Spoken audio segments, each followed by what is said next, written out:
What does it mean to nod? What is a nod? Is that a nod? The oppressors must die! Who is a nod and why does he have a gun? A full frontal attack with your strongest forces should render their military center of operation.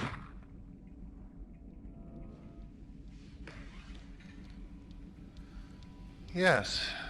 Power shifts more quickly than some people think. I am Kane. This is Nod, and they're the best faction in gaming. They're led by Kane, who is the same Kane from the Bible, and he was given immortality somehow, because of aliens. But this also means the ancient aliens was right, and I don't know how to cope with that. And he somehow already had knowledge of Tiberium. Wait, hold on, I haven't explained Tiberium. Tiberium is highly mimigenic, and it kills pretty much everyone who comes into contact with it, in the most horrific way imaginable by slowly growing and converting their body into crystals. But this stuff is great, because it's an amazing fuel source and it's everything needed for a growing child's diet. But enough lore. Lore's boring. And I can go on for hours repeating everything that has been said by No Strings Purred and Jethid. Go check out their channels, they're pretty awesome. Now this is Kane's Wrath, which is the expansion for the third mainline game in the series, and you might be wondering why I'm skipping the base game. That is because they broke the balance by reducing the amount of money the player receives without changing the campaign, so every mission is a slog unless you restore the old patch or mod the hell out of it. Please try Tiberium Essence if you ever get a chance. It's so good, and it basically just makes the base game into Tiberian Sun. Now this game starts off with one of the best cutscenes in gaming, and I'm all for Joe Kukin's acting. He really should be in more stuff. Just look at his performance here. Our enemies believe we have been defeated, and that I am no longer among the living. They are gravely mistaken. You and I are all that remain, but all that is necessary. For together we will raise a great army. Together we will show the world's downtrodden who the real enemy is. GDI promises them prosperity, but in the slums of Rio, the homeless and hungry know the truth. They have been forgotten. They have nothing but their anger. We will take that spark and start a fire which will become a great conflagration. On to the story. This campaign takes place over the course of 20 years, between the end of the Firestorm Crisis and after the third base game. The Firestorm Crisis was when Kane's pet AI decided to kill humanity to turn them into funky cyborgs. So obviously Kane wouldn't make another AI based on the old one, right? Right? Yeah, so you're playing as this AI named Legion who's totally not going to kill all of humanity the first chance it gets. Now the first thing that Kane tasks you with is killing some dudes and spreading some propaganda the good old-fashioned Nod way. So you take over the radio stations and destroy the GDI centers to spread discontent in Rio. The population of Rio decides to become suicide bombers because why not? The world is covered in toxic crystals and Tiberium has killed over 80% of the world's population, so I don't really see where we're going with the future there. You discover a local Twitch streamer who just can't seem to get on the right side of history. Who dares challenge our supremacy? Brother.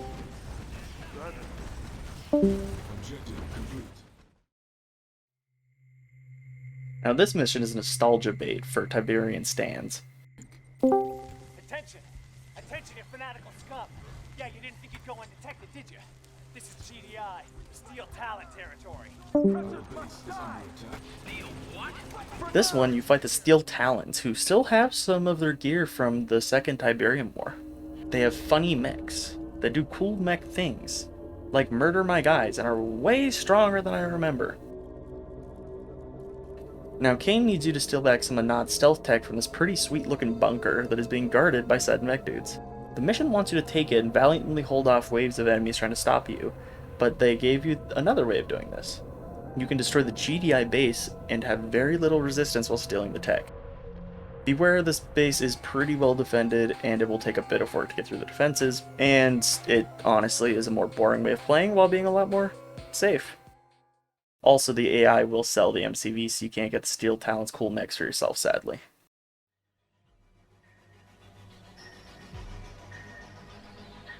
This televangelist has been trash talking a bit too much and needs to be taught how to nod. Kane was a coward and a traitor who long ago lost faith in the purity that is Tiberium. His violent demise was the result of his own lies, blasphemies.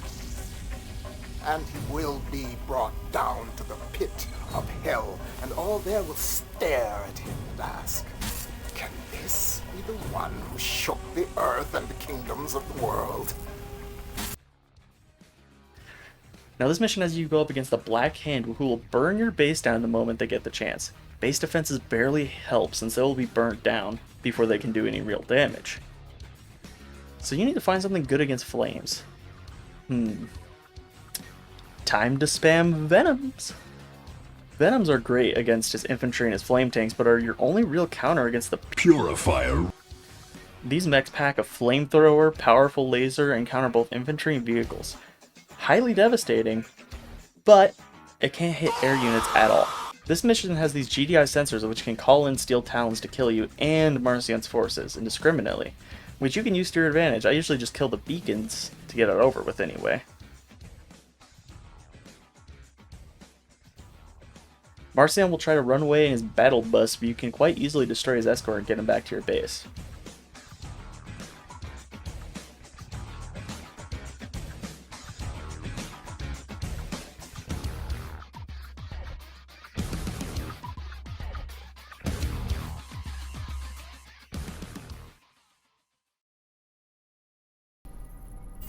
Come, my brother. It is time you saw the face of the future.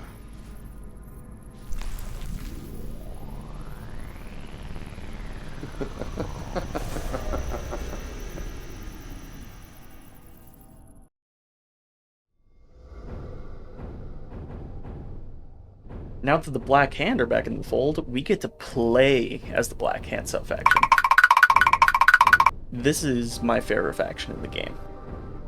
Their flame units are already promoted 1 when they are built, so they're already a step above all other anti-building infantry units. This is made more extreme when you get the upgrade that makes it blue. Blue fire, and doubles their damage.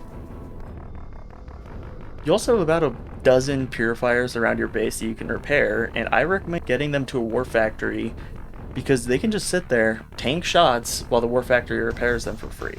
Once you are solidly placed, you can send some flame tanks to destroy GDI power plants, which will shut down their main defenses. Then it's just onto the Tiberian research facility and it's over. The Prophet will protect us!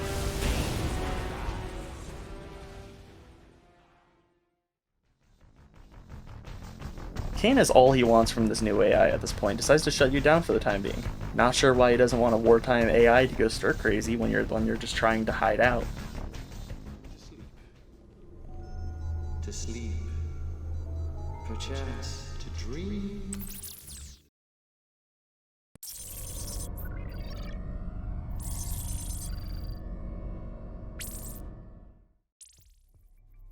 This is the first of 2 times you will be shut down to advance the timeline. You are brought back online just to see the start of the 3rd Tiberian War. This is during the campaign of the base game, and you even get to see your character from the base game. You also meet Alexa, and she sends you on your way, and she acts as your commander for the time being. Tiberium covers much of the planet and continues to grow at an exponential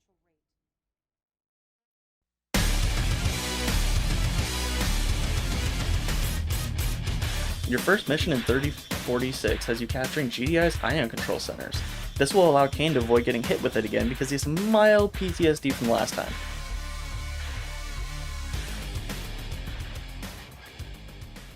This place is locked up tighter than Killian's. no, sir, I didn't say nothing. You once again need to spam flame tanks and rush the enemy base. You only have 25 minutes to get this mission complete, but flame tanks allow you to quickly dispatch the multitude of infantry and light vehicles that GDI sends at you. Capture all 4 buildings and it's over. A surprisingly easy mission, given how the last few are more challenging, especially mission 3. Alexa gets spooked by the fact that this AI is watching the people that are in the room with it. I see you watch me. Your You're always watching me. Always. She's just racist against AI or something, I swear to God.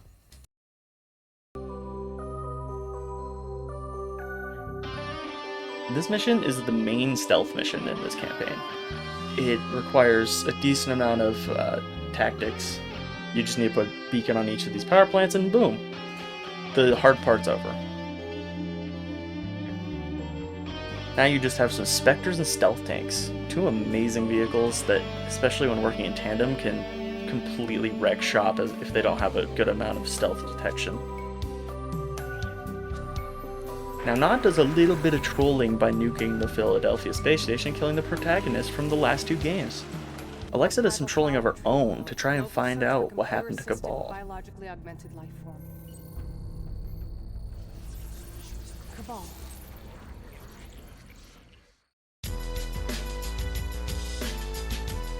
We need to capture Dr. Rio since he is GDI's leading scientist on liquid Tiberium. We assault NASA, but they are way better armed than I would have expected. Must have put more funds into it than we are currently.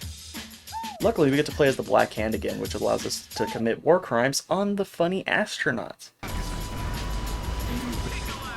However, this time we have purifiers, and that makes this mission way easier than expected. Just keep an eye out for the Juggernaut's aircraft and zone troopers, as they will quickly destroy your purifiers without a little bit of micro. You can push through a city full of people burning down the buildings as you go. I mean, why wouldn't you want to play this mission? If they didn't give us the Black Hand, I would be rioting. Giroux's got some swanky digs.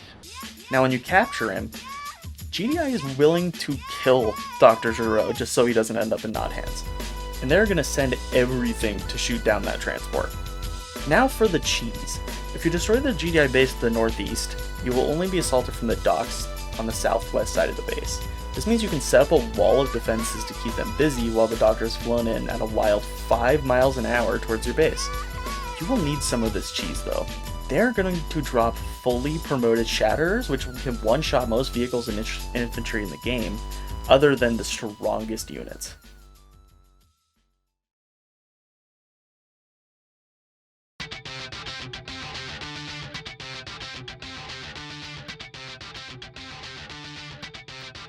Oh look, GDI has just built another massive war machine. I wonder why Nod didn't expect that given how the last war went. You will need to rush getting some defenses because you are up against ZOCOM. They will spam their Zone Raiders, which can destroy everything. They're anti-infantry, vehicle, and they have some AA rockets which can help them against any aircraft you send at them. Sadly, no Venom spam this time. They can also garrison buildings for some cheesy combinations. Yet Mr. In Love with Killian doubts it for some reason. Let's see what these SOCOM ladies are made of. You also need these defenses because after about 2 minutes you'll be hit with the MARV. This thing mines Tiberium while being able to outrange an obelisk. They put a bunch of Zone Raiders in it as well, so it can quickly destroy anything you try to get into range. You need to destroy the ZOCOM base and capture the MARV vehicle bay. I recommend turtling really hard on this mission since they will send everything they can to destroy the vehicle bay before you can get the schematics. Nod is somehow able to design their own version of this within 5 minutes? And this is the Redeemer. This thing is way worse than the MARV. Looks way cooler, but it's not very good. It has this rage ability that makes every enemy unit nearby become aggressive against everything. But they don't change targets. So if you rage them, but they'll just keep attacking your guys since that's what they're already attacking. Just treat it as a giant avatar, honestly. You don't have to fight 2 more MARVs, which isn't bad since you're able to take control of the entire map before it expands. So you're able to get some good cheese in there.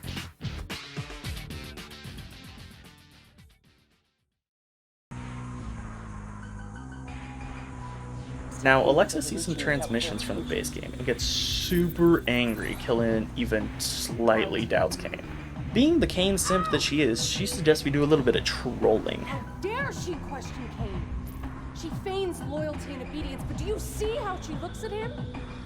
Now, we are being a little bit sus and pretending to be Killian's forces coming in to help at the Battle of Temple Prime. This mission is one of my favorites because it's the final POV to play as every side in this battle, since you get to play as the Temple Guards and GDI in the base game. Now this mission is really easy. The first section, you just need to destroy the GDI base, but Alexa and Temple Prime will usually destroy it within 10 minutes. Just stay alive, and that's all you have to do. Brothers, you have been deceived. We have come to right an unholy injustice. Kane does not uphold the Brotherhood as he would have you believe. We serve the true cause of Nod. Surrender Temple Pride, or die! Now you have to do something slightly micro-intensive, requiring you to keep your Engineer Commando alive, but you're just fighting normal riflemen. As long as you don't get hit by an obelisk, you'll be fine.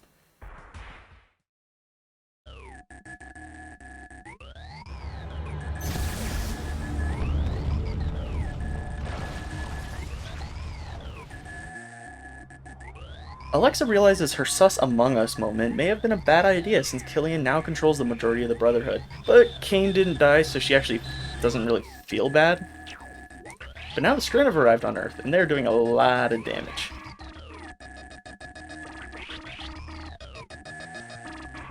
Alexa messes with Kane's Zoom call and gives us orders of her own. Go kill all the Skrin. We kinda need the people in this area to feed our war machine. The Skrin in this mission are rough to fight. They constantly attack your base, and once you start to damage their drone platforms, they decide to take them back to their base. They also have control of some Nod forces since Traveler 59 has access to mind control units. I recommend killing these real quick just because they're kind of gross. The Skrin are extremely weak against fire. Apply fire to everything in this mission. Anytime the Skrin pop up, apply fire. Kane realizes that there is an imposter among us. Not everyone can be trusted, my child. And he calls a meeting but accidentally ejects Killian. Once you destroy one of the platforms, they will send in their mega unit, the Eradicator Hexapod. This is usually easier to kill than the Marvin Redeemer. However, this one is fully promoted, has a ton of health, and will one-shot almost anything, on top of having an extreme healing factor. Building a Redeemer, like the optional objective says, doesn't help too much since the Hexapod will quickly kill it. Unlike the Marv, the Hexapod doesn't outrage obelisks, so those can be used to great effect against it.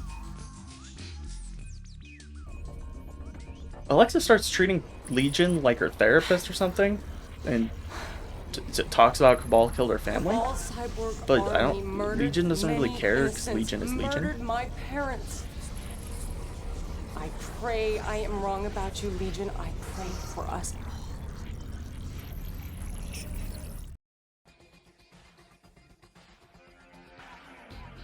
Now, I hate this mission. I've beat this campaign a half dozen times, but this mission is the one that always requires multiple attempts per run. You have a time limit to get to the MCB and damage it. It'll be forced to unpack, which is great and removes the hard time limit. However, Zocom will immediately retaliate by sending a massive wave of fully promoted Zone Raiders and Shatterers at your base. You will lose. Unless you have good defenses and some cheese, you will lose. And this is why I only say a hard time limit. The soft time limit is, can you stay alive long enough to build an army to go take that MCV? Or are they going to just keep on destroying your defenses? I recommend when you take the MCV to drop some Reckoners around it, capture it, put a stealth generator on it when it's in vehicle mode, and then just dip. Because once you capture it, Reaper 17 will show up, and GDI gets trashed. Alexa's a bit too paranoid given what happened last time an AI had the Tacitus, and gives you some good old-fashioned Adware.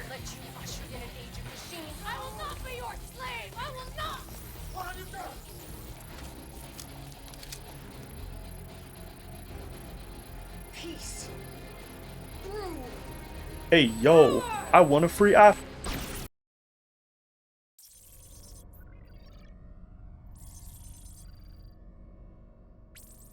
Legion is back online 6 years later. Using Skrin tech, they were able to partially rebuild ya. It's like RoboCop, but with alien tech and an AI, I guess. And Kane is really pushing this omnicidal AI thing. He even forces the only person in there to get out when it's obvious that Legion is glitchy. It is roused from your slumber as I knew it would leave us. The third Tiberium War is over. Now you need to go collect Cabal's old army. Maybe we shouldn't give this glitchy AI an army of cyborgs that don't question his commands. Maybe that's probably not a good plan. But hey, if that's what Kane wants. This mission requires you to learn how to turtle really well. They will send waves of juggernauts and zone troopers at your base that will eat through your base defenses. Zone troopers can even spot stealth, so they can spot for the juggernauts to bomb your base from outside of the range of your base defenses. Luckily, you're given plenty of resources from the start in the form of several Tiberium fields near your base and a couple of tip spikes. So, as long as you could survive, you should be okay funds-wise. Now, this mission is a lot like the others in the game. You can either rush the objectives and keep them alive during the activation sequence, or you can destroy the enemy force so you don't have to worry about it. I prefer the slow route in this mission because they will send a lot of big stuff really quickly, and defending 4 objectives from waves of zone troopers and juggernauts just isn't fun. Plus, it makes it really funny watching a ton of cyborgs charge into an enemy base that's gone.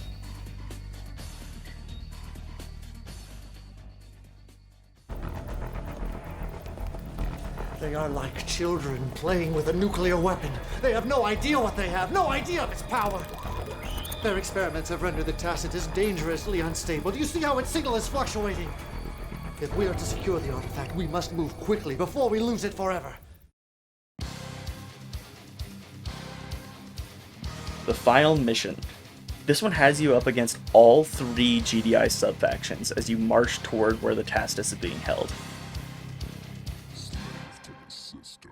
You get to play as the final Nod faction for this mission, the Marked of Kane. These cyborgs have been sleeping for decades and are now forced to fight against a massive GDI base. As much as I love every Nod faction of the game, there's one problem with the Marked of Kane. They don't have any flame tanks. The Black Hand troops have been replaced with Tiberium troopers who are borderline broken with their speed buff. These guys just book it across the map. Luckily, the added cyborgs make up for the lack of flame weapons by being amazing against everything. The standard Awakened class cyborgs have an EMP that they can use to disable vehicles while still being effective against infantry. These are this is in the same slot as the militia. You know, those basic guys that die to everything instantly. You need to push forward and capture 3 of the barrier structures and hold them while being assaulted by GDI, Zocom, and the Steel Talons. Once the barriers are down, you only have a couple minutes to get an engineer into the building before the Tacitus is destroyed. One huge missed opportunity is the fact that you don't get all 3 sub-factions for this mission. They give you the other 2, but it's only a couple minutes before the mission is over. Black Hand, 2nd Armored Regiment at your service. Couldn't they have stored the Tacitus somewhere tropical? They give it to you right before the Tacitus is going to explode anyway, so you don't get a chance to use them. I would say that if they gave it to you a bit earlier, that would make this mission a lot better. But I digress. Once you push through wave after wave of elite GDI and Zocom troops and capture the Tacitus, Kane can finally achieve his goal. Yes, we were tested. But in the end, we held constant, and our fortitude was rewarded. The prophecy has come to pass. At last, the Tacitus is in our hands. It is dangerously unstable. GDI may have damaged it beyond repair. We must put it to use before it is too late. Legion, my child, you are my greatest creation. It is time for you to take center stage. Time for you to achieve the purpose for which you were created. One vision, one purpose.